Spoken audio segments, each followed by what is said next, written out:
सांगतो, घरगुती प्रयोग सांगतो. इरेक्टाईल डिस्फंक्शन म्हणजे काय? या ठिकाणी व्यवस्थित ब्लड फ्लो व्यवस्थित न होणे, म्हणजे शरीरामध्ये नायट्रिक ऑक्साईड नावाचा जो घटक आहे, ज्या ठिकाणी जो इरेक्शन आणतो आणि जास्त वेळपर्यंत टिकून ठेवतो, त्याची कमतरता.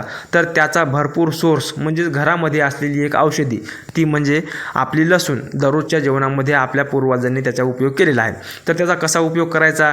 तर तुम्ही सकाळी 2 ते 3 पाकळ्या सहज चावूनसुद्धा खाऊ शकता. परंतु जर का तुम्हाला त्यापासून ॲसिडिटी, उष्णता किंवा मुख दुर्गंधी किंवा अन्य प्रकारच्या समस्या जर असतील, तर 1 ग्लास गरम दुधामध्ये, म्हणजे त्या पाकळ्या वाटून घ्यायच्या आणि दुधामध्ये त्याला उकळायचं आणि ते दूध तुम्ही सकाळी सकाळी पिऊ शकता. आणि नियम असा आहे की कडक भूक लागल्याशिवाय त्याच्यानंतर जेवण करायचं नाही, म्हणजे तुमचे डायजेशन व्यवस्थित राहील.